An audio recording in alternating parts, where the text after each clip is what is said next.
வணக்கம். சாவித்திரி சமையலுக்கு உங்களை வரவேற்கிறேன். இப்போ அருமையான சுவையில் கோதுமை தோசை மொறுமொறுப்பாக எப்படி செய்யலாங்கிறத பார்க்கலாங்க. ஒரு சிலர் கோதுமை தோசை வலுவலுப்பாக இருக்குன்ட்டு செய்து சாப்பிட விருப்பப்பட மாட்டாங்க. நான் செய்கிற இந்த முறையில் நீங்கள் செய்து பார்க்கும்போது ரொம்ப நல்லா இருக்குங்க. இந்த கோதுமை தோசைக்கு எல்லா விதமான சட்னி, குருமா, கிரேவி, சாம்பார் இதெல்லாமே வச்சு சாப்பிட ரொம்ப நல்லா இருக்குங்க.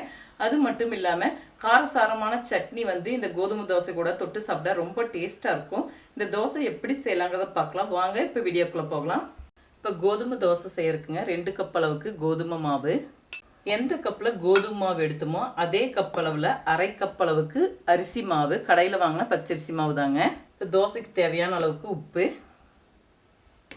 இதெல்லாம் ஒன்று சேர நல்லா கலந்து விட்டுக்கலாம். இப்போ தேவையான அளவுக்கு தண்ணி விட்டு கட்டிகள் இல்லாமல் கரைச்சி எடுத்துக்கலாங்க. எடுத்த உடனே நிறைய தண்ணி விட்டுக்கூடாதுங்க.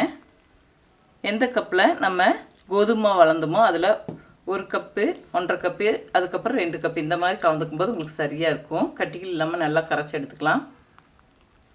பாருங்கள், நல்லா கட்டிகள் இல்லாமல் கரைச்சி எடுத்தாச்சுங்க. 1-2 கட்டி சின்ன சின்னதாக இருந்துச்சுன்னா நீங்கள் கையிலையும் கூட கரைச்சி விட்டுக்கலாங்க. அதே மாதிரி ரொம்ப தண்ணியாகவும் இந்த கோதுமை தோசைக்கு மாவு கரைச்சிடக்கூடாது, ரொம்ப கெட்டியாகவும் மாவு கரைச்சிடக்கூடாதுங்க. இந்த பக்குவத்தில் இருக்கணும்.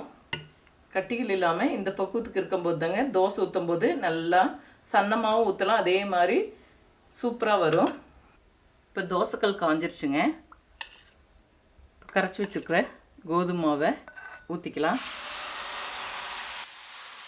அரிசி மாவு கலந்துருக்கிறனாலிங்க நல்லா மெல்லிஸாக நம்மளுக்கு ஊற்றுறக்கு வரும். உங்களுக்கு வலுவலுன்னு பிச்சுட்டு போகிற மாதிரியெல்லாம் வராது. இந்த கோதுமை தோசை நல்லா வேகட்டும். சுற்றிலும் கொஞ்சமாக எண்ணெய் விட்டுக்கலாங்க. இப்போ தோசை வெந்துருச்சுங்க, திருப்பி போட்டுக்கலாம். பாருங்க, இப்போ திருப்பி போட்டாச்சு, நல்லா வெந்துருச்சு. தட்டுக்கு மாற்றிக்கலாம். இப்போ அருமையான சுவையில் மொறுமொறுப்பாக கோதுமை தோசை செய்துட்டேங்க. இதே முறையில் செய்து பாருங்கள். இப்போ அருமையான சுவையில் சத்தான சின்ன வெங்காய சட்னி எப்படி செய்யலாங்கிறத பார்க்கலாங்க. இந்த சட்னி இட்லி, தோசை, ஆப்பம், பணியாரம் இது எல்லாத்துக்குமே வச்சு சாப்பிட ரொம்ப அருமையாக இருக்குங்க. சின்ன வெங்காய சட்னி வதக்கி விடுறதுக்குங்க 2 டேபிள் ஸ்பூன் எண்ணெய் விட்டுக்கிறேன். எண்ணெய் சூடாகட்டும். இப்போ எண்ணெய் சூடாயிடுச்சுங்க. 1 கப் அளவுக்கு உரிச்சு வச்சுருக்கிற சின்ன வெங்காயத்தை சேர்த்துக்கலாம்.